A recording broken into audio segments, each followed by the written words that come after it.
Makanya kadang-kadang kita ini ya, belajar agama itu sudah kejauhan sampai kehilangan kesadaran. Pernah suatu saat saya dialog.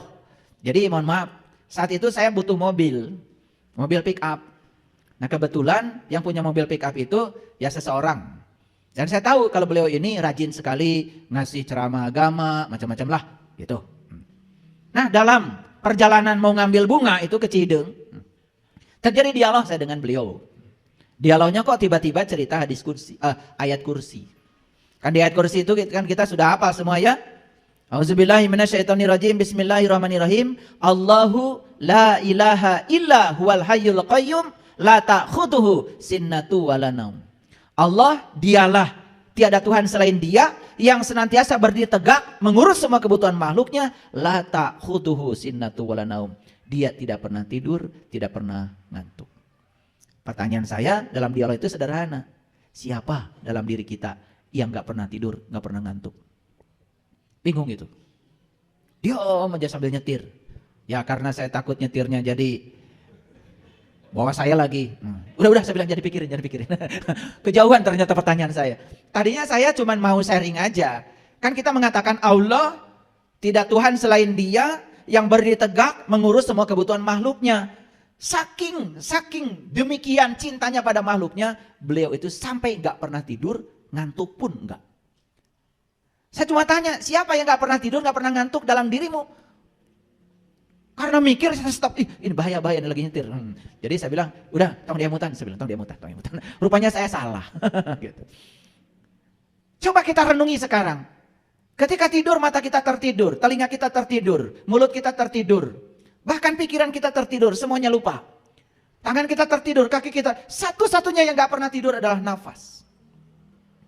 Sedangkan Allah mengatakan, aku gak pernah tidur, gak pernah ngantuk. Kan sederhana. Siapa yang gak pernah tidur, gak pernah ngantuk pada dirimu? Kan nafas. Jadi kalau gitu siapa nafas itu? Kalau bukan Dia. Masih mencari kemana-mana.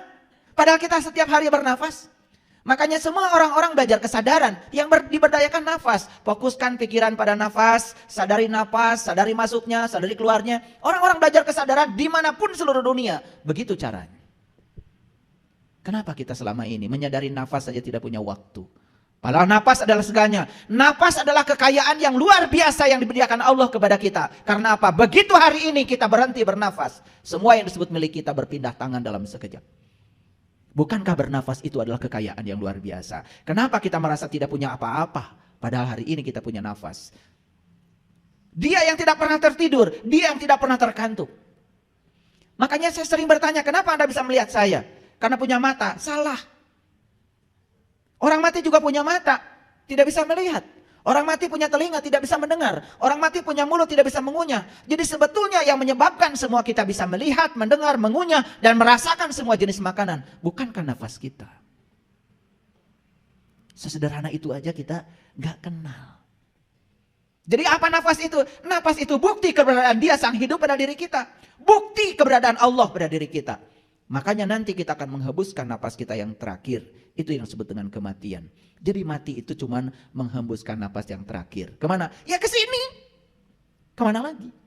Kita ngambil nafas dari sini, kita juga mengembalikan nafas ke sini. Cuma itu saja kok. Bahkan sekarang kita pun tidak sadar kalau kita sekarang sedang mengalami hidup mati. Ketika nafas masuk, hidup. Nafas keluar mati. Nafas masuk, hidup. Nafas keluar mati. Cuman frekuensinya terlalu cepat, kita seakan-akan merasa terus-menerus hidup. Padahal kita sekarang sedang mengalami hidup mati. Bicara rahasia nafas saja mungkin baru dengar hari ini ya.